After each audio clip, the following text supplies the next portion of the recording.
ಪರಿಸ್ಥಿತಿಗಳು ನಮ್ಮ ಮನಸ್ಥಿತಿಯನ್ನು ಮುರಿದಾಗ ಪ್ರಾರ್ಥನೆಗಳು ಸಹ ವ್ಯರ್ಥ ಅನಿಸ್ತಿರುತ್ತೆ. ಆಗ ನಮ್ಮ ಕೈಲಿ ಆಶೀರ್ವಾದನೂ ಕೇಳೋದಕ್ಕೆ ಕಷ್ಟ ಆಗ್ತಿರುತ್ತೆ. ಭಗವಂತನ ಹತ್ರ ಒಳ್ಳೇದು ಮಾಡಪ್ಪ ಅಂತಲೂ ಕೇಳೋ ಮನಸ್ಸು ಬರೋದಿಲ್ಲ.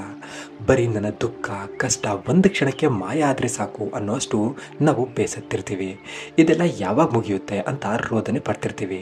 ಆದರೆ ನಮಗೆ ಎಲ್ಲ ಕಡೆಯಿಂದ ಸಿಗೋ ಒಂದೇ ಒಂದು ಉಡುಗೊರೆ ಮೌನ ಮಾತ್ರ. ಅಂಥ ಸಮಯದಲ್ಲಿ ನಮ್ಮ ಮನಸ್ಸಲ್ಲಿ ಒಂದು ಪಿಸು ಮಾತು ಹೇಳುತ್ತೆ, ಎಲ್ಲ ಒಳ್ಳೇದಾಗುತ್ತೆ ಅಂತಲ್ಲ, ನಿಜವಾಗ್ಲೂ ಆ ದೇವ್ರಿದಾನ? ನಾನು ಇಷ್ಟೆಲ್ಲ ಪ್ರಯತ್ನ ಪಟ್ಟರು, ಇಷ್ಟೆಲ್ಲ ಪೂಜೆ ಪುನಸ್ಕಾರ ಒಳ್ಳೆ ಕೆಲಸ ಮಾಡಿದ್ರು ನನ್ನ ದುಃಖ ಅಂತ್ಯ ಆಗದೆ ಇದ್ದಿದ್ದು ಕಳ್ಕೊತಿದ್ದೀನಿ ಅಂದರೆ ನಿಜವಾಗ್ಲೂ ಆ ಭಗವಂತ ಇರೋದಕ್ಕೆ ಸಾಧ್ಯನೇ ಇಲ್ಲ. ಇದ್ರೂ ಅವನು ನನ್ನ ಕಡೆ ಖಂಡಿತವಾಗ್ಲೂ ಗಮನ ಹರಿಸ್ತಿಲ್ಲ ಅಂತೆಲ್ಲ ಅನಿಸ್ತಿರುತ್ತೆ. ಈ ತರಹದ ಅನುಮಾನಗಳು ಪ್ರಶ್ನೆಗಳು ನಮ್ಮ ಮನಸ್ಸಲ್ಲಿ ಬರೋದು ಸಾಮಾನ್ಯ. ಇಂಥ ಅನುಮಾನಗಳು ಬರೋದು ತಪ್ಪಲ್ಲ, ಇದು ಮನುಷ್ಯನ ಸಹಜ ಗುಣ. ಆದರೆ ನಿಜವಾಗ್ಲೂ ಆ ಅನುಮಾನಗಳು ಸರಿನಾ? ಭಗವಂತನ ಮೇಲೆ ಆ ಕೋಪ ಆ ಅಪನಂಬಿಕೆ ಸರಿನಾ? ಯಾಕೆ ನಮ್ಮ ಜೀವನದಲ್ಲಿ ನಾವು ಅನ್ಕೊಂಡಿದ್ದು ನಮಗೆ ಬೇಕಾದಾಗ ಸಿಗಲ್ಲ? ಯಾಕೆ ಎಲ್ಲದಕ್ಕೂ ತಡ ಆಗುತ್ತೆ? ಯಾಕೆ ನಾವು ಎಲ್ಲದಕ್ಕೂ ಏನಾದರೂ ಒಂದು ತ್ಯಾಗ ಮಾಡಬೇಕು ಅನ್ನೋದಕ್ಕೆ ನಾನು ಇವತ್ತು ನಿಮಗೊಂದು ಸೊಗಸಾದ ಕತೆ ಹೇಳ್ತೀನಿ, ಕೇಳಿ. ಈ ಕಥೆಯಲ್ಲಿ ದೇವ ಅನ್ನೋ ಒಬ್ಬ ಬಡ ಬ್ರಾಹ್ಮಣ ಕೃಷ್ಣನನ್ನ ಬಹಳ ದ್ವೇಷಿಸ್ತಿರ್ತಾನೆ. ಕೃಷ್ಣನ ಹೆಸರು ಕೇಳಿದ್ರೆ ಅವನ ಬಗ್ಗೆ ಏನಾದರೂ ಮಾತಾಡಿದ್ರೆ ಸಾಕು ಥೂ ಅಂತ ಉಗಿಯೋಷ್ಟು ಕೋಪ ಆ ಬ್ರಾಹ್ಮಣನಿಗೆ ಕೃಷ್ಣನ ಮೇಲಿರುತ್ತೆ. ಒಂದನೊಂದು ಕಾಲದಲ್ಲಿ ಕೃಷ್ಣನ ಪರಮ ಭಕ್ತನಾಗಿದ್ದ ದೇವ ಇವತ್ತು ಕೃಷ್ಣನಿಗೆ ಶಾಪ ಹಾಕ್ತಿರ್ತಾನೆ, ನಿಂದನೆಯ ಮಾತುಗಳನ್ನ ಆಡ್ತಿರ್ತಾನೆ. ಜಪ ಮಾಡೋ ಜಾಗದಲ್ಲಿ ಕೃಷ್ಣನ ಹೆಸರಿಗೆ ಥೂ ಅಂತ ಉಗಿತಿರ್ತಾನೆ. ಒಬ್ಬ ಮಹಾನ್ ಭಕ್ತನಿಗೆ ಕೃಷ್ಣನ ಮೇಲೆ ಅಷ್ಟೊಂದು ಕೋಪ ಬರೋದಕ್ಕೆ ಕಾರಣ ಏನು? ಅವನ ಭಕ್ತಿಯಲ್ಲಿ ಬಿರುಕು ಬಿಡೋದಕ್ಕೆ ಕಾರಣ ಏನು ಅಂದರೆ, ಅನಾಥನಾಗಿ ಹುಟ್ಟಿದ್ದ ದೇವ ಕೃಷ್ಣನ ದೇವಸ್ಥಾನದಲ್ಲಿ ಅವನ ಸನ್ನಿಧಿಯಲ್ಲಿ ಬೆಳೀತಾನೆ. ಯಾವಾಗಲೂ ಕೃಷ್ಣನ ಜಪ ತಪ ಪೂಜೆ ಪುನಸ್ಕಾರ ಭಜನೆಯಲ್ಲಿ ಪಾಲ್ಗೊಳ್ಳೋದು ಮಾಡ್ತಾ ಕೃಷ್ಣ ಅಂದರೆ ಪ್ರಾಣ ಅನ್ನುವಷ್ಟು ಅಗಾಧ ಭಕ್ತಿಯ ಭಕ್ತ ದೇವ ಆಗಿರ್ತಾನೆ. ಎಲ್ಲ ಕಾರಣಗಳ ಕಾರಣ ಕೃಷ್ಣ. ಎಲ್ಲದರ ಹಿಂದೆನೂ ನನ್ನ ಒಳಿತಿಗೆ ಕೃಷ್ಣ ಏನಾದರೂ ಒಂದು ಯೋಜನೆ ಇಟ್ಟೇ ಇಟ್ಟಿರ್ತಾನೆ ಅಂತ ಅನ್ಕೊಂಡು ಬೆಳೀತಾ ದೊಡ್ಡವನಾದ ದೇವನಿಗೆ ಒಬ್ಳು ಸುಂದರವಾದ ಹುಡುಗಿ ಜೊತೆ ಮದುವೆ ಆಗುತ್ತೆ. ಮತ್ತೆ ವರ್ಷ ತುಂಬೋದ್ರಲ್ಲಿ ಅವರಿಗೊಬ್ಬ ಮುದ್ದಾದ ಮಗ ಕೂಡ ಹುಟ್ಟುತ್ತಾನೆ. ದೇವ ಪೂರ್ತಿ ಖುಷಿಯಲ್ಲಿ ತಕ್ಷಣ ಆ ಮಗುವನ್ನ ಕೃಷ್ಣನ ದೇವಸ್ಥಾನಕ್ಕೆ ತಗೊಂಡೋಗಿ ಕೃಷ್ಣನ ಮೂರ್ತಿಯ ಕಾಲ್ ಕೆಳಗಿಟ್ಟು, ತಂದೆ, ಇವನು ನಿನ್ನ ಆಶೀರ್ವಾದದಿಂದನೇ ಹುಟ್ಟಿರೋನು, ಒಳ್ಳೇದು ಮಾಡಪ್ಪ ಇವನಿಗೆ, ನಿನ್ನ ಕೃಪೆಯಿಂದ ಹುಟ್ಟಿರೋ ಇವನಿಗೆ ನಾನು ನಿನ್ನ ಹೆಸರನ್ನೇ ಇಡ್ತೀನಿ ಅಂತ ಆ ಮಗುಗೆ ಕೃಷ್ಣ ಅಂತಾನೆ ಹೆಸರಿಡ್ತಾನೆ. ದೇವನ ಪುಟ್ಟ ಸಂಸಾರದಲ್ಲಿ ಹೊಸ ವ್ಯಕ್ತಿಯ ಆಗಮನದಿಂದ ಸಡಗರ ತುಂಬಿ ತುಳುಕ್ತಿರುತ್ತೆ. ಆದರೆ ಆ ಸಡಗರ ಬರೀ 4 ದಿನಗಳದ್ದಾಗಿರುತ್ತೆ ಅಷ್ಟೇ. ಮಗು ಹುಟ್ಟಿದ ಬರೀ 4ನೇ ದಿನಕ್ಕೇನೆ ರಾತ್ರಿ ಮಲಗಿದ್ದ ಮಗು ನಿದ್ದೆಯಲ್ಲೇ ಭಗವಂತನ ಪಾದ ಸೇರಿರುತ್ತೆ. ದೇವ ಹಾಗೂ ಅವನ ಪತ್ನಿಗೆ ಆ ಸಮಯದಲ್ಲಿ ದಿಕ್ಕೇ ತೋಚ್ತಿರಲ್ಲ.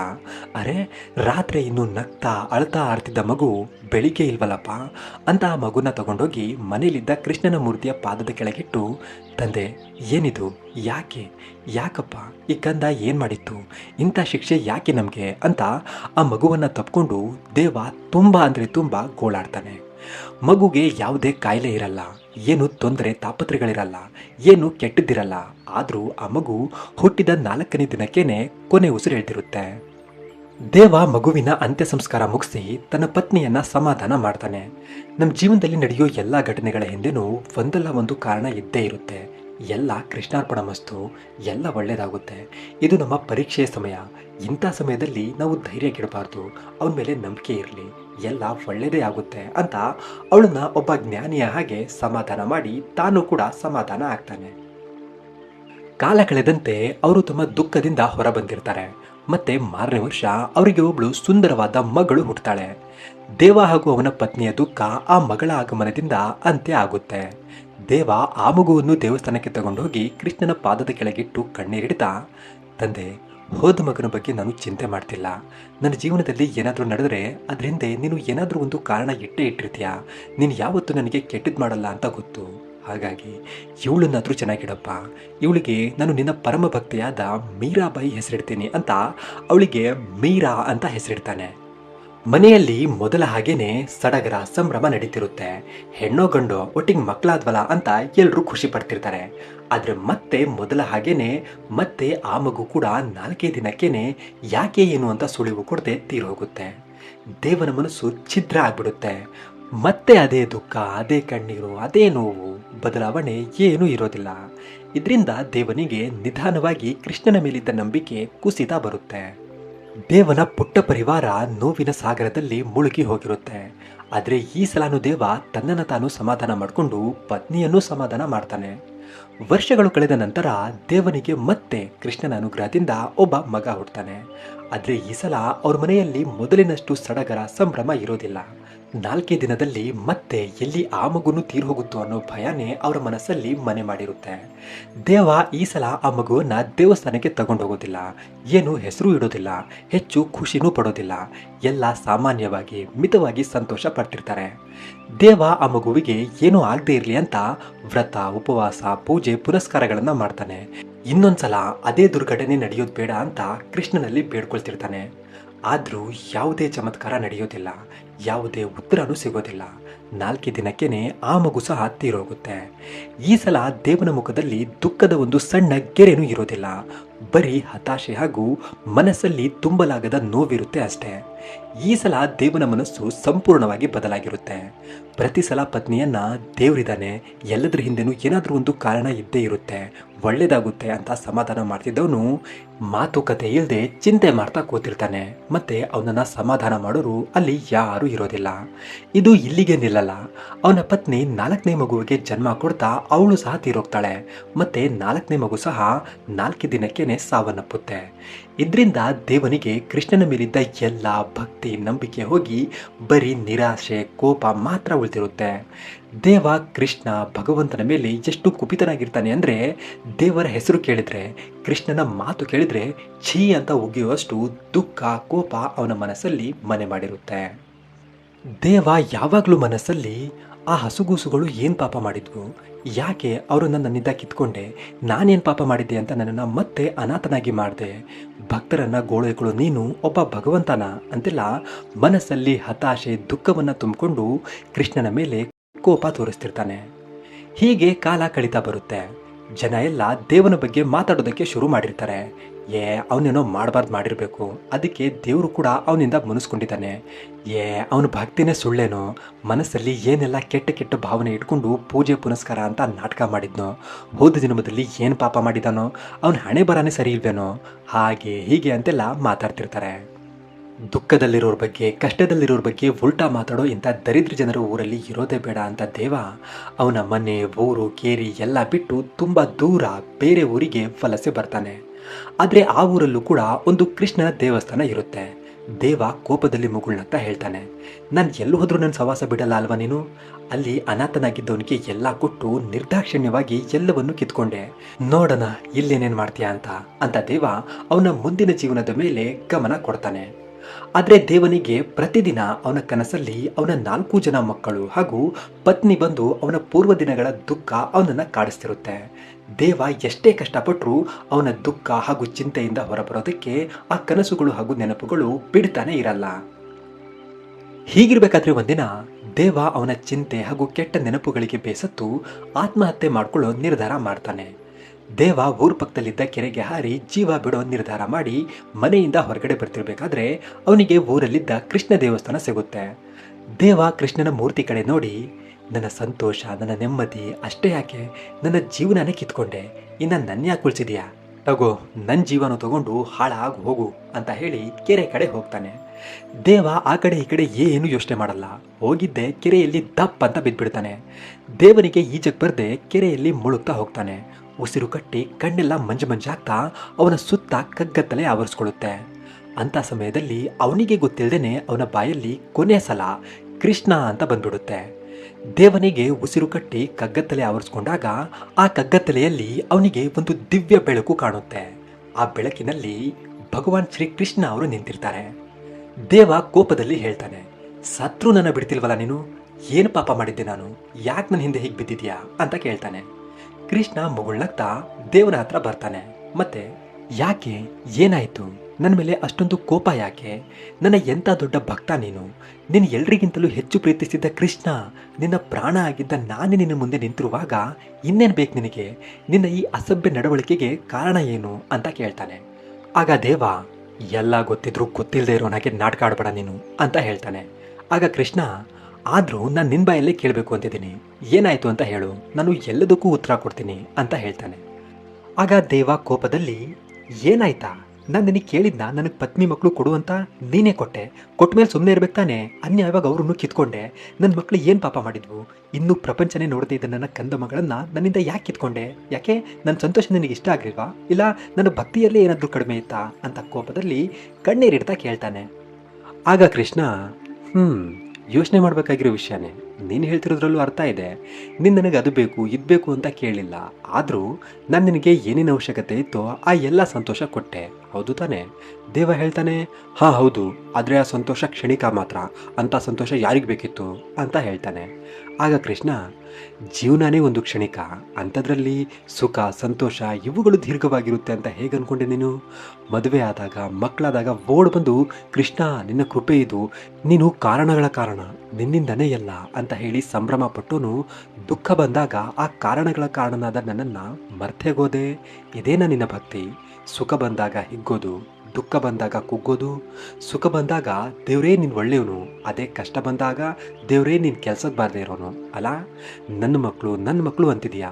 ಯಾರು ನಿನ್ನ ಮಕ್ಕಳು? ಎಲ್ಲಿದ್ದಾರೆ? ನೀನು ಯಾರು? ಏನು ನೀನು? ನಿಂದು ಅನ್ನೋದು ಏನಿತ್ತಲ್ಲಿ?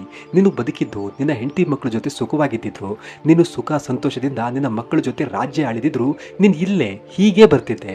ಇವಾಗಲೂ ಹೀಗೆ ಬಂದಿದೀಯಾ? ಇದರಲ್ಲಿ ವ್ಯತ್ಯಾಸ ಏನಿದೆ? ಪಡ್ಕೊಳ್ಳೋದಕ್ಕೆ ಕಳ್ಕೊಳ್ಳೋದಕ್ಕೆ ಜಗತ್ತಲ್ಲಿ ನಿಂದು ಅನ್ನೋದು ಏನೂ ಇಲ್ಲ. ಇದ್ರೂ ಕೂಡ ನೀನು ಎಲ್ಲ ಬಿಟ್ಟು ಇಲ್ಲಿಗೆ ಹೀಗೆ ಬರಬೇಕು ಅಂದಮೇಲೆ ಕಳ್ಕೊಂಡಿರೋದ್ರ ಬಗ್ಗೆ ಕೋಪ ಯಾಕೆ? ದುಃಖ ಯಾಕೆ? ಹತಾಶೆ ಯಾಕೆ? ನಿನ್ನದಲ್ಲದ್ರ ಬಗ್ಗೆ ಮೋಹ ಯಾಕೆ? ಸರಿ, ನಾನು ನಿನ್ನ ಪ್ರಕಾರನೇ ಬರ್ತೀನಿ. ನಿನಗೆ ನಿನ್ನ ಪೂರ್ವಜನ್ಮ, ನಿನ್ನ ಮಕ್ಕಳ ಪೂರ್ವಜನ್ಮ, ನಿನ್ನ ಮುಂದಿನ ಭವಿಷ್ಯ, ನಿನ್ನ ಪಾಪ ಪುಣ್ಯ, ವಿಧಿ ಬರಹ, ಗ್ರಹಗತಿ ಇವುಗಳ ಬಗ್ಗೆ ಏನಾದರೂ ಗೊತ್ತಿತ್ತಾ? ನನ್ನ ಮಕ್ಕಳು ಅಂತ ಅಷ್ಟೊಂದು ರೋದನೆ ಪಟ್ಯಲ್ಲ, ಅವ್ರು ಯಾರಾಗಿದ್ರು ಅಂತ ಗೊತ್ತಾ ನಿನಗೆ? ಅವರು ಯಾಕೆ ಅಕಾಲಿಕ ಮರಣ ಹೊಂದಿದ್ರು? ಅವರು ಮುಂದೆ ದೊಡ್ಡವರಾದ್ಮೇಲೆ ನಿನಗೆ ಒಳ್ಳೇದು ಮಾಡ್ತಿದ್ರು ಇಲ್ವೋ ಅಂತ ಏನಾದರೂ ಒಂದು ಚೂರಾದರೂ ಗೊತ್ತಿತ್ತಾ ನಿನಗೆ? ಇಲ್ಲ ಅಂದ್ರೂ ನೀನು ನಂಬಿಕೆ ಬಿಟ್ಟು ಭವಿಷ್ಯದ ಹುಸಿ ಕನಸು ಕಾಣ್ತಾ ದುಃಖಪಟ್ಟೆ ಅಲ್ವಾ?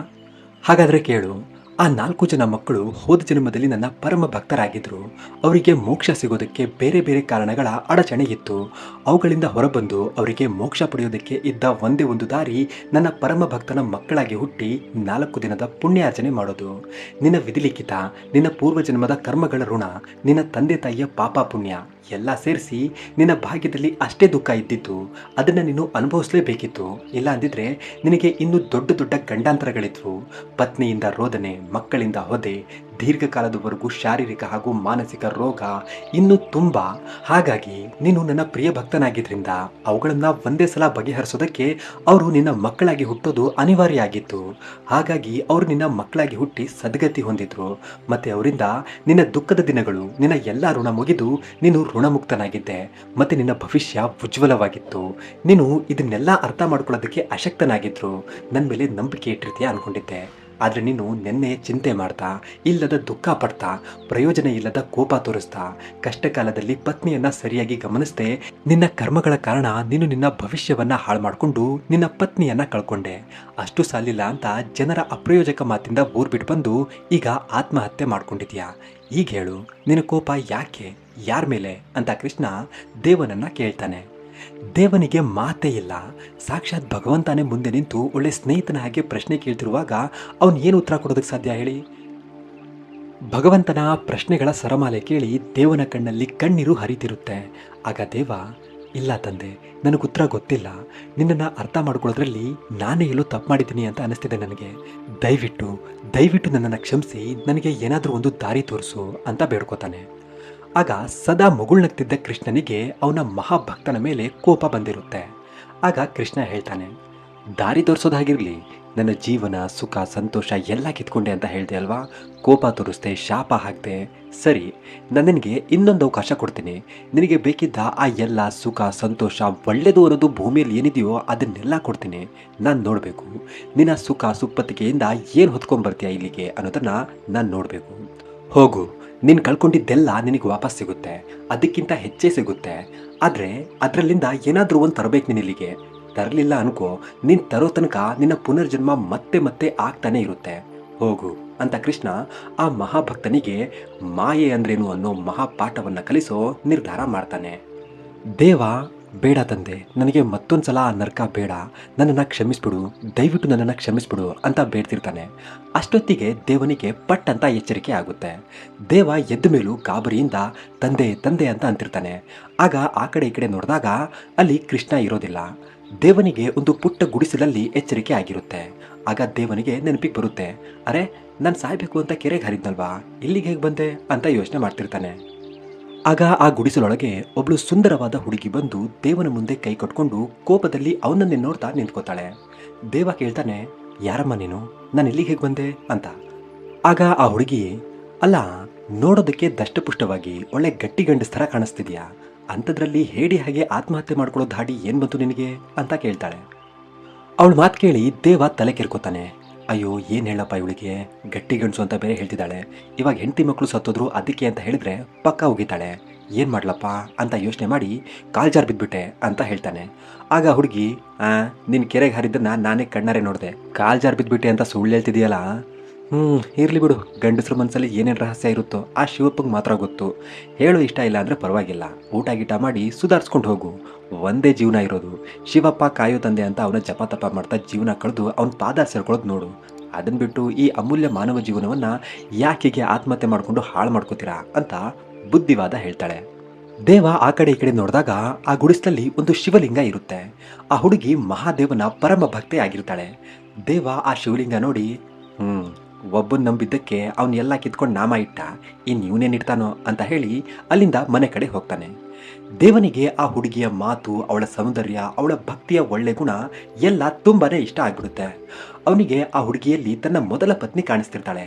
ಆದ್ರೂ ದೇವ ಹೀಗೆಲ್ಲ ಯೋಚನೆ ಮಾಡಬಾರ್ದು, ತಪ್ಪು ಅನ್ಕೊಂಡು ಅಲ್ಲಿಂದ ಮನೆಗೆ ಹೋಗ್ತಾನೆ. ಆದರೆ ಇದೆಲ್ಲ ಆ ಶ್ರೀಕೃಷ್ಣನ ಆಟ ಆಗಿರುತ್ತೆ. ದೇವನಿಗೆ ಆ ಹುಡುಗಿನ ಮರೆಯಕ್ಕೇನೆ ಆಗ್ತಿರಲ್ಲ. ಅವನಿಗೆ ಡೀಪ್ ಆಗಿ ಲವ್ ಆಗಿಬಿಟ್ಟಿರುತ್ತೆ. ಅವನ ಮೊದಲ ಎಲ್ಲ ಚಿಂತೆ, ಹಳೆ ನೋವಿನ ನೆನಪು ಎಲ್ಲವೂ ಆ ಹುಡುಗಿಯ ಕಾರಣ ಅವನಿಗೆ ಮರ್ತು ಹೋಗಿರುತ್ತೆ.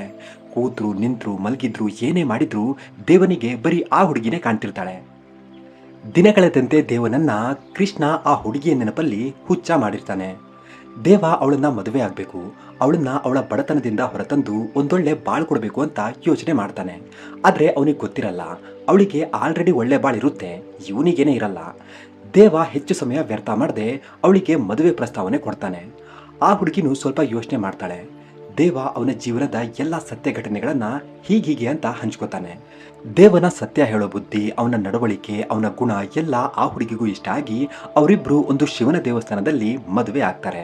ಮತ್ತೆ ವರ್ಷ ತುಂಬದ್ರಲ್ಲಿ ಅವರಿಗೆ ಒಂದು ಗಂಡು ಮಗು ಮತ್ತೆ ಒಂದು ಹೆಣ್ಣು ಮಗು, ಅವಳಿ ಜವಳಿ ಮಕ್ಕಳಾಗ್ತಾರೆ. ದೇವನ ಸಂತೋಷಕ್ಕೆ ಮಿತಿನೇ ಇರಲ್ಲ. ಅವನ ಮನಸ್ಸಲ್ಲಿ ಈ ಸಲ ಯಾವುದೇ ಭಯ ಇರಲ್ಲ. ಮೊದಲ ಹಾಗೆ ಏನಾಗುತ್ತೆ ಅನ್ನೋ ಚಿಂತೆನೂ ಇರಲ್ಲ. ಯಾಕಂದ್ರೆ ಕನಸಲ್ಲಿ ಕೃಷ್ಣ ನಿನ್ನ ಎಲ್ಲ ಋಣ ಮುಕ್ತ ಆಗಿದೆ ಅಂತ ಹೇಳಿದ್ನಲ್ಲ, ಅದಕ್ಕೆ ಮನೆಯಲ್ಲಿ ಸಂಭ್ರಮನೋ ಸಂಭ್ರಮ.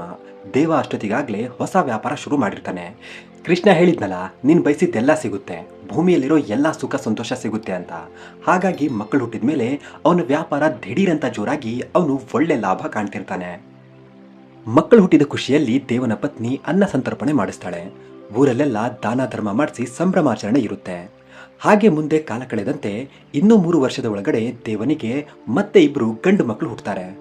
ದೇವ ಏನೆಲ್ಲ ಕೃಷ್ಣನ ಕಾರಣ ಕಳ್ಕೊಂಡೆ ಅಂತ ಅನ್ಕೊಂಡಿದ್ನೋ ಅದೆಲ್ಲ ಅವನಿಗೆ ಈಗ ವಾಪಸ್ ಸಿಕ್ಕಿರುತ್ತೆ. ಹೇಳಬೇಕು ಅಂದರೆ ಇದು ಹೀಗೆ ನಡೆಯೋದಿರುತ್ತೆ. ದೇವ ಕೃಷ್ಣನ ಮೇಲೆ ನಂಬಿಕೆ ಇಟ್ಟು ಸುಮ್ಮನಿದ್ದಿದ್ರೆ ಅವನು ಹೇಗೋ ಮಾಡಿ ಆ ಹುಡುಗಿನ ಅವ್ರ ಊರಿಗೆ ಕರ್ಕೊಂಬಂದು ಇವರಿಬ್ರು ಸೇರೋ ಹಾಗೆ ಮಾಡ್ತಿದ್ದ. ಅಷ್ಟರಲ್ಲಿ ಇವನು ನಂಬಿಕೆ ಬಿಟ್ಟು ಚಿಂತೆ ಮಾಡ್ತಾ ಮಂಗ ಆಗಿರ್ತಾನೆ. ಅದಕ್ಕೆ ಹೇಳೋದು, ನೆನ್ನೆ ಆಗಿರೋದನ್ನ ಬದಲಾಯಿಸೋ ತಾಕತ್ತು ನಮ್ಮ ಹತ್ರ ಇಲ್ಲ ಅಂದಮೇಲೆ ಅದ್ರ ಬಗ್ಗೆ ಚಿಂತೆ ಮಾಡಬಾರ್ದು ಅಂತ. ದೇವನ ಜೀವನದಲ್ಲಿ ಏನು ತೊಂದರೆ ತಾಪತ್ರೆಗಳು ಇರಲ್ಲ. ಮಕ್ಕಳೆಲ್ಲ ಓದು ಬರಹ ವಿದ್ಯಾಭ್ಯಾಸದಲ್ಲಿ ಟಾಪರ್ಸ್ ಆಗಿರ್ತಾರೆ. ಕೋಟ್ಯಾಂತರ ರೂಪಾಯಿ ದುಡ್ಡು, ಲಕ್ಷಾಂತರ ಜನ ಆಳು ಕಾಳುಗಳು. ಅಬ್ಬಾ, ದೇವ ಇಡೀ ಭೂಮಿಯಲ್ಲೇ ಅತಿ ದೊಡ್ಡ ಶ್ರೀಮಂತನಾಗಿರ್ತಾನೆ. ದೇವನಿಗೆ ಕೃಷ್ಣನ ಮಾತುಗಳು ನೆನಪಿರುತ್ತೆ. ಅದನ್ನ ಅವನು ಒಂದು ಕನಸು ಅನ್ಕೊಂಡಿರ್ತಾನೆ. ಆದ್ರೂ ಕನಸಲ್ಲಿ ಕೃಷ್ಣ ಏನೆಲ್ಲ ಹೇಳಿದ್ನೋ ಅದೆಲ್ಲ ಅವನಿಗೆ ಹಾಗಾಗಿ ಸಿಗ್ತಿರುತ್ತೆ. ಅದಕ್ಕೆ ದೇವ, ನನಗೆ ಬೇಗ ಸಾವು ಬರಬಾರ್ದು, ನಾನು ಇನ್ನೂ ಹೆಚ್ಚು ಕಾಲ ಸುಖ ಸಂತೋಷವನ್ನ ಅನುಭವಿಸ್ಬೇಕು ಅಂತ ಅನ್ಕೋತಾನೆ. ಸರಿ, ಅದು ಸಿಗುತ್ತೆ ಅವನಿಗೆ. ಅವನು ಯಾವುದೇ ಕಾಯಿಲೆ ಇಲ್ಲದೆ ಹೆಚ್ಚು ವಯಸ್ಸಾಗದೆ 100 ಕಾಲ ಬದುಕ್ತಾನೆ. ಆದ್ರೆ ಅವನ ಕಣ್ಣೆದುರೇ ಅವನ ಎಲ್ಲ ಮಕ್ಕಳು ವಯಸ್ಸಾಗಿ ಸಾಯ್ತಾ ಬರ್ತಾರೆ. ಮೊಮ್ಮಕ್ಕಳು ಈಗ ದೊಡ್ಡವರಾಗ್ತಾ ಮುದುಕರಾಗ್ತಿರ್ತಾರೆ. ಭೂಮಿಯಲ್ಲಿ ಈಗ ದೇವ ನೋಡ್ಬೇಕಾಗಿರೋದು, ಅನುಭವಿಸ್ಬೇಕಾಗಿರೋ ಯಾವ ಸುಖನೂ ಇರಲ್ಲ. ಎಲ್ಲ ಅವನ ಕಾಲ್ ಕೆಳಗಡೆನೆ ಬಿದ್ದಿರುತ್ತೆ. ಅವನು ಕೇಳಿದ್ದೆಲ್ಲ ಸಿಗ್ತಿದೆ, ಬಯಸಿದ್ದೆಲ್ಲ ಆಗ್ತಿದೆ. ಎಲ್ಲ ಹೀಗೆ ಸರಾಗವಾಗಿ ಆಗ್ತಿದ್ರೆ ಅದು ಒಂದು ಜೀವನನ? ದೇವನಿಗೂ ಆ ಜೀವನ ಬೋರಾಗಿ ಹೋಗುತ್ತೆ. ಎಷ್ಟು ಅಂತ ಸುಖ ಅನುಭವಿಸ್ತಾನ ಅವನು ಕೂಡ. ಅದೇ ಬೆಳಿಗ್ಗೆ ಏಳೋದು, ಅದೇ ಊಟ ಉಪಚಾರ ವೈಭೋಗ, ಅದೇ ರಾತ್ರಿ ಮಲ್ಗೋದು, ಏನು ಬದಲಾವಣೆ ಇರಲ್ಲ. ಎಲ್ಲ ಒಳ್ಳೆ ಚಕ್ರದ ಹಾಗೆ ಪುನರಾವರ್ತನೆ ಆಗ್ತಿರುತ್ತೆ. ಅವನು ಅವನ ಆಸ್ತಿಯನ್ನ ಬೇರೆಯವರಿಗೆ ಹಂಚೋ ಅಥವಾ ದಾನ ಮಾಡೋ ಅವಕಾಶ ಇರಲ್ಲ. ಮತ್ತೆ ಬೇರೆಯವರ ಆಯಸ್ಸನ್ನು ಕೂಡ ಹೆಚ್ಚು ಕಡಿಮೆ ಮಾಡೋ ಅವಕಾಶ ಇರಲ್ಲ. ಎಲ್ಲ ಇವನಿಗೆ ಮಾತ್ರ ಸೀಮಿತ ಆಗಿರುತ್ತೆ. ಹಾಗಾಗಿ ಆ ಆಸ್ತಿಯನ್ನ ಹಂಚ್ಕೊಳ್ಳೋದಕ್ಕೆ ಮೊಮ್ಮಕ್ಕಳು ದೇವ ಯಾವಾಗ ಸಾಯ್ತಾನೋ ಅಂತ ಕಾಯ್ತಿರ್ತಾರೆ. ದೇವನಿಗೂ ನೋಡಿ ನೋಡಿ ಸಾಕಾಗಿ, ಥೂ, ಇಂಥ ಜೀವನ ಯಾರಿಗ್ ಬೇಕು, ನನಗ್ ಸಾವಾದ್ರೂ ಬರಬಾರ್ದಾ ಅಂತ ಅನ್ಕೋತಾನೆ. ಕೃಷ್ಣ ಮೇಲಿಂದ ಇವನ್ ಹೀಗೆ ಹೇಳಿ ಅಂತಾನೆ ಕಾಯ್ತಿರ್ತಾನೆ. ಅದಕ್ಕೆ ಕೃಷ್ಣ ತಕ್ಷಣ ತಥಾಸ್ತು ಮಗನೆ ಅಂತ ಹೇಳ್ತಾನೆ. ದೇವ ನಿದ್ದೆಯಲ್ಲೇ ಪ್ರಾಣ ಬಿಟ್ಟು ಮತ್ತೆ ಅದೇ ಮೊದಲ ಬಾರಿಗೆ ಹೇಗೆ ಕೃಷ್ಣನ ಮುಂದೆ ನಿಂತಿದ್ನೋ ಇವಾಗ್ಲೂ ಕೂಡ ಹಾಗೆ ನಿಂತಿರ್ತಾನೆ. ಕೃಷ್ಣ ಜಾಸ್ತಿ ಟೈಮ್ ವೇಸ್ಟ್ ಮಾಡೋದೇ ಇಲ್ಲ. ಎಲ್ಲಿ ನೀನ್ ಬಯಸಿದ್ದೆಲ್ಲ ನಿನಗೆ ಕೊಟ್ಟೆ, ಸುಖ ಸಂಪತ್ತು, ಹೆಂಡತಿ ಮಕ್ಕಳು, ಕಿರಿಕಿರಿ ಇಲ್ಲದ ಜೀವನ, ಆಯಸ್ಸು ಎಲ್ಲ ಕೊಟ್ಟೆ. ಎಲ್ಲಿ ಏನ್ ತಂದೆ ನೀನ್ ಗಳಿಸಿದ್ರಲ್ಲಿ, ಎಲ್ಲಿ ತೋರ್ಸು ನಿನ್ ಕೈನ ಅಂತ ಕೇಳ್ತಾನೆ. ಅಲ್ಲಿ ತೋರ್ಸಕ್ಕೇನಿರುತ್ತೆ, ಏನ್ ತಂದಿದ್ದಾನೆ ಅಂತ ತೋರಿಸ್ತಾನೆ. ಕೃಷ್ಣ ಹೇಳ್ತಾನೆ, ಎಲ್ಲೋ ಖಾಲಿ ಕೈ ಬಂದಿದ್ಯಾ, ಏನು ತರ್ಲಿಲ್ವಾ, ಎಲ್ಲಿ ನಿನ್ನ ಮಕ್ಕಳು, ಎಲ್ಲಿ ನಿನ್ನ ಪತ್ನಿ, ಎಲ್ಲಿ ನಿನ್ನ ಆಸ್ತಿ ಅಂತ ಕೇಳ್ತಾನೆ. ದೇವನಿಗೆ ಮಾತಿಲ್ಲ ಕತೆ ಇಲ್ಲ, ತಲೆ ಬಗ್ಗಿಸ್ಕೊಂಡು ನಿಂತಿರ್ತಾನೆ. ಕೃಷ್ಣ, ನನಗನ್ಸುತ್ತೆ ಆ ಜನ್ಮದಲ್ಲಿ ನಿನಗೆ ಸುಖ ಸಂಪತ್ತು ಸರಿಯಾಗ್ಲಿಲ್ವೇನೋ, ಅದಕ್ಕೆ ನೀನೇನು ತರಲಿಲ್ಲ ಅನ್ಸುತ್ತೆ. ಸರಿ ತಗೋ, ನಿನಗೆ ಇನ್ನೊಂದು ಜನ್ಮ ಕೊಡ್ತೀನಿ, ಇದ್ರಲ್ಲಿಂದನಾದ್ರೂ ಏನಾದ್ರೂ ತಗೊಂಬ ಅಂತ ಮತ್ತೊಂದ್ಸಲ ದೇವ ಮನುಷ್ಯನಾಗಿ ಹುಡ್ತಾನೆ. ಆದ್ರೆ ಈ ಸಲ ಅವನು ಕಡು ಬಡವನಾಗಿ ಅನುಭವಿಸಬಾರ್ದ ಕಷ್ಟಗಳನ್ನೆಲ್ಲ ಅನುಭವಿಸಿ ಬರ್ತಾನೆ. ಆದ್ರೂ ಅವನ ಕೈಯಲ್ಲಿ ಏನು ತರೋದಕ್ಕೆ ಆಗೋದೇ ಇಲ್ಲ. ಅವನ್ ಬರೀ ಖಾಲಿ ಕೈ ಅಷ್ಟೇ ಅಲ್ಲ, ಬೆತ್ತಲೆ ಮೈ ಬಂದಿರ್ತಾನೆ. ಕೃಷ್ಣ ಕೇಳ್ತಾನೆ, ಎಲ್ಲಿ ಸುಖ ಕೊಟ್ರು ನೀನೇನು ತರಲಿಲ್ಲ, ದುಃಖ ಕೊಟ್ರು ಏನೂ ತರಲಿಲ್ಲ, ಏನು ತರಕ್ಕಾಗಲ್ಲ ಅಂದಮೇಲೆ ಈ ಒಂದು ಕ್ಷಣದ ಸುಖವನ್ನ ಬಯಸ್ತೀರಾ ಯಾಕೆ? ಮಕ್ಕಳಿಲ್ಲ ಅಂದ್ರೆ ಮಕ್ಳಿಗೆ ಕೇಳ್ತೀರಾ? ಮಕ್ಕಳಾಗಿ ಅವರು ದೊಡ್ಡವರಾದ್ಮೇಲೆ ನಿಮ್ಮನ್ನ ಮನೆಯಿಂದ ಆಚೆ ಹಾಕಿದ್ರೆ ನಮಗೆ ಯಾಕಾದ್ರೂ ಮಕ್ಳು ಕೊಟ್ಟೆಯಪ್ಪ ಅಂತ ಮತ್ತೆ ನಮ್ಮನ್ನೇ ಕೇಳ್ತೀರಾ? ನಿಮಗೆ ಏನು ಬೇಕು ಏನು ಬೇಡ ಅಂತ ನಿಮಗೆ ಗೊತ್ತಿರಲ್ಲ. ಏನು ಸಿಕ್ಕರೆ ಏನಾಗುತ್ತೆ, ಯಾವ ವಸ್ತು ನಿಮ್ಮ ಜೀವನದಲ್ಲಿ ಬಂದರೆ ನಿಮ್ಮ ಜೀವನದಲ್ಲಿ ಏನೇನು ಅನಾಹುತ ಆಗುತ್ತೆ ಅನ್ನೋದು ನಿಮಗೆ ಗೊತ್ತಿಲ್ಲ ಅಂದಮೇಲೆ ಅದು ಕೊಡು ಇದು ಕೊಡು ಅದು ಬೇಡ ಇದು ಬೇಡ ಅಂತ ಬೇಡ್ತೀರಾ ಯಾಕೆ? ಬೇಡಿ ಅದು ಸಿಕ್ಕ ಮೇಲೆ ಅದರಿಂದ ಏನಾದರೂ ಕೆಟ್ಟದಾದ್ರೆ ಅದರ ದೋಷನೂ ನಮ್ಮ ಮೇಲೆ ಹಾಕ್ತೀರಾ. ಭಗವಂತ ನನಗೆ ಹೊಟ್ಟೆ ಹಸಿತಿದೆ ಊಟ ಕೊಡು ಅಂತ ಕೇಳ್ತೀರಾ. ಊಟ ಕೊಟ್ಟರೆ ಹೆಂಗೆ ಬೇಕಂಗೆ ತಿಂದು ಹೊಟ್ಟೆ ನೋವು ಬರೆಸ್ಕೊಂಡು ಯಾಕಾದರೂ ಊಟ ಮಾಡಿದ್ನೋ ಅಂತೀರಾ. ಮದುವೆ ಆಗಿಲ್ಲ ಮದುವೆ ಮಾಡಿಸು ಅಂತ ಕೇಳ್ತೀರಾ. ಮದುವೆ ಆಗಿ ಗಂಡ ಹೆಂಡತಿ ಮಧ್ಯೆ ಏನಾದರೂ ಒಡಕು ಬಂದ್ಬಿಟ್ರೆ ಯಾಕಾದರೂ ಮದುವೆ ಆದ್ನೋ ಅಂತೀರಾ. ಒಳ್ಳೆ ಕೆಲಸ ಕೊಡಿಸು ಅಂತೀರಾ. ಕೆಲಸ ಸಿಕ್ಕಿ ಆ ಕೆಲಸ ಮಾಡೋ ಮನಸ್ಸಾಗ್ಲಿಲ್ಲ ಅಂದರೆ ಯಾಕಾದರೂ ಈ ಕೆಲಸಕ್ಕೆ ಸೇರ್ಕೊಂಡು ಅಂತ ಆವಾಗಲೂ ವ್ಯಥೆ ಪಡ್ತೀರಾ. ಅಲ್ಲ, ನಮಗೆ ಅದು ಬೇಕು ಇದು ಬೇಕು ಅದು ಬೇಡ ಇದು ಬೇಡ ಅಂತ ಗೋಗರಿತೀರಲ್ವಾ? ನಿಜವಾಗ್ಲೂ ನಿಮಗೆ ಏನು ಬೇಕು ಏನು ಬೇಡ ಅನ್ನೋದು ಗೊತ್ತಾ ನಿಮಗೆ? ಯಾಕೇನು ಗೊತ್ತಿಲ್ಲದೆ ಗುರಿ ಕಾಣದ ಕತ್ತಲಲ್ಲಿ ಬಾಣ ಹೊಡಿತೀರಾ ಅನ್ನೋದು ನನಗಂತೂ ಗೊತ್ತಿಲ್ಲ. ಜಗತ್ತಲ್ಲಿರೋ ಏನು ಕೂಡ ನಿಮ್ದಲ್ಲ ಅಂದಮೇಲೆ ಅವುಗಳೆಲ್ಲ ಬೇಕು ಅಂತ ಯಾಕೆ ಬಯಸ್ತೀರಾ? ಅಧಿಕಾರಕ್ಕೋಸ್ಕರ ಹೋರಾಡಬೇಕು ತಪ್ಪಿಲ್ಲ, ಆದರೆ ಇಲ್ಲದೆ ಇರೋದ್ರ ಬಗ್ಗೆ ಚಿಂತೆ ಮಾಡ್ತಾ ಬದಲಾವಣೆ ಮಾಡೋಕ್ಕಾಗದೇ ಇರೋದ್ರ ಬಗ್ಗೆ ವ್ಯಥೆ ಯಾಕೆ ಪಡ್ತೀರಾ ಅಂತ. ದೇವ ಕೇಳ್ತಾನೆ, ಹಾಗಾದರೆ ಮನುಷ್ಯರಾಗಿ ಹುಟ್ಟಿದ ಮೇಲೆ ನಾವು ಏನು ಮಾಡಬೇಕು, ನಮ್ಮ ಕರ್ತವ್ಯ ಏನು ಅಂತ. ಆಗ ಕೃಷ್ಣ ಹೇಳ್ತಾನೆ, ನಾನು ಹೇಳಿದ್ದು ಎಲ್ಲಿ ಮಾಡ್ತೀರಾ ನೀವು? ನಾನು ಹೇಳಿದ್ದೀನಿ ಜಗತ್ತು ಅನ್ನೋ ಮಾಯೆಯಿಂದ ಹೊರಬಂದು ನಿನ್ನಲ್ಲೇ ಇರೋ ನನ್ನ ಅಸ್ತಿತ್ವವನ್ನು ಹುಡುಕಿ ಅಂತ. ಪ್ರಯತ್ನ ಪಟ್ಟಿದೆಯಾ ಯಾವತ್ತಾದರೂ? ಇಲ್ಲ. ಕರ್ಮಫಲವನ್ನು ತ್ಯಾಗ ಮಾಡಿ ಬರೀ ಕರ್ಮದ ಮೇಲೆ ಗಮನ ಕೊಡಿ ಅಂತ ಹೇಳಿದ್ದೀನಿ, ಮಾಡಿದೀಯಾ? ಇಲ್ಲ. ಸುಖ ದುಃಖದಲ್ಲಿ ಸಮಾನರಾಗಿರಿ, ಯಾವುದಕ್ಕೂ ಹೆಚ್ಚು ಅವಲಂಬನೆ ಆಗಬೇಡಿ ಅಂತ ಹೇಳಿದ್ದೀನಿ, ಮಾಡಿದೆಯಾ ಯಾವತ್ತಾದರೂ? ಇಲ್ಲ. ಜಗತ್ತು ಒಂದು ಮಾಯೆ, ಹಾಗಾಗಿ ಇರೋದನ್ನ ಬಿಟ್ಟು ನಾಳೆ ಬಗ್ಗೆ ಚಿಂತೆ ಮಾಡಬೇಡಿ ಅಂತ ಹೇಳಿದ್ದೀನಿ, ಚಿಂತೆ ಮಾಡೋದು ನಾಳೆ ಬಗ್ಗೆ ಯೋಚನೆ ಮಾಡೋದು ಬಿಟ್ಟಿದೆಯಾ ಯಾವತ್ತಾದರೂ? ಇಲ್ಲ. ಜೀವನದಲ್ಲಿ ಸುಖ ದುಃಖಗಳಿಂದ ಹೊರಬಂದು ಸಮತೋಲನ ಹುಡುಕಿ ಅಂತ ಹೇಳಿದ್ದೀನಿ, ಹುಡುಕಿದೆಯಾ? ಇಲ್ಲ. ಜೀವನ ಅಂದ್ರೇನು, ಹೇಗೆ ಬದುಕೋದು, ಯಾಕೆ ಬದುಕಬೇಕು ಅನ್ನೋದಕ್ಕೆ ಇಷ್ಟುದ್ದ ಭಗವದ್ಗೀತೆನೇ ಹೇಳಿದ್ದೀನಿ, ಓದಿದೆಯಾ ಅದನ್ನು? ಇಲ್ಲ. ನಾನು ಹೇಳಿದ್ದು ಏನೂ ಮಾಡಲ್ಲ, ಆದರೂ ಮತ್ತೆ ಮತ್ತೆ ಕೇಳ್ತಿರ್ತೀರಾ ನಾವೇನು ಮಾಡಬೇಕು ಅಂತ. ನೀವೇನು ಮಾಡೋ ಅವಶ್ಯಕತೆನೇ ಇಲ್ಲ, ಎಲ್ಲ ಅದಾಗುತ್ತೆ. ನೀವು ಬರೀ ಏನಾಗುತ್ತೋ ಅನ್ನೋದನ್ನು ಬಿಟ್ಟು ಏನಾದರೂ ಆಗಲಿ ಅಂತ ಇರೋದನ್ನು ಸರಿಯಾಗಿ ಮಾಡಿದ್ರೆ ಸಾಕು. ನಾಳೆ ಬಗ್ಗೆ ಯೋಚನೆ ಮಾಡೋ ಅವಶ್ಯಕತೆನೇ ಇಲ್ಲ. ಇವಾಗ ಏನು ಮಾಡ್ತಿರೋ ಅದೇ ನಿಮ್ಮ ನಾಳೆ ಹಾಗೂ ನೆನ್ನೆ ಆಗೋದು. ಅದಕ್ಕೆ ಇವಾಗೇನು ಮಾಡಬೇಕು ಅದ್ರ ಮೇಲೆ ಗಮನ ಕೊಡಿ. ಈ ಕ್ಷಣ ಇರಲ್ಲ ಅಂತ ಸಾರಿ ಸಾರಿ ಹೇಳಿದ್ದೀನಿ, ಆದರೂ ನಿಮಗೆ ಅರ್ಥ ಆಗಲ್ಲ. ಮುಂದೆ ಏನಾಗುತ್ತೆ ಅಂತ ನೀವು ಯೋಚನೆ ಮಾಡೋ ಅವಶ್ಯಕತೆನೇ ಇಲ್ಲ.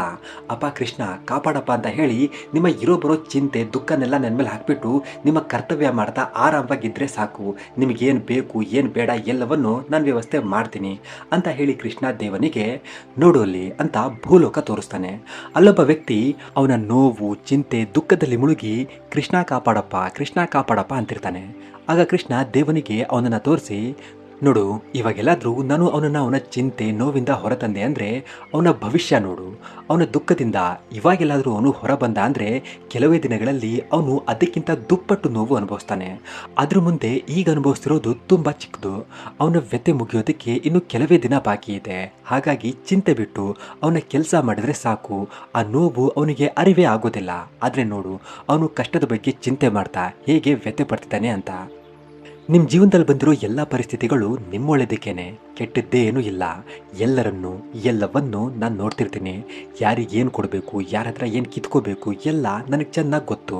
ಹಾಗಾಗಿ ಸುಖ ದುಃಖ ಏನೇ ಇರಲಿ ಯಾವುದ್ರ ಮೇಲೂ ಅವಲಂಬನೆ ಆಗದೆ ಈ ಕ್ಷಣ ಕಳೆದು ಹೋಗುತ್ತೆ ಅನ್ನೋದನ್ನು ಮನಸ್ಸಲ್ಲಿ ಇಟ್ಕೊಂಡು ಸಮಾಧಾನದಿಂದ ಸಮತೋಲನದಿಂದ ಜೀವನ ನಡೆಸೋದೇ ಮಾನವ ಜೀವನದ ಉದ್ದೇಶ.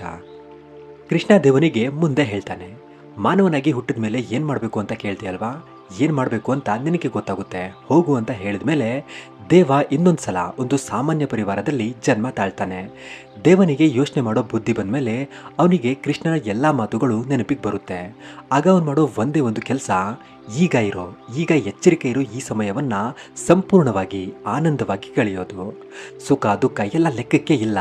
ಸುಖ ಬಂತ ಬಾ ಮುಗಿತಾ ಹೋಗು, ಕಷ್ಟ ಬಂತ ಬಾ ಮುಗಿತಾ ಹೋಗು. ಪರಿಸ್ಥಿತಿಯಲ್ಲಿ ಏನಾದರೂ ಬದಲಾವಣೆ ಮಾಡೋಕ್ಕಾಗುತ್ತಾ? ಮಾಡ್ತಾನೆ. ಆಗಲ್ವಾ? ಹಾಗಾದರೆ ಆಗೋವರೆಗೂ ಕಾಯ್ತಾನೆ.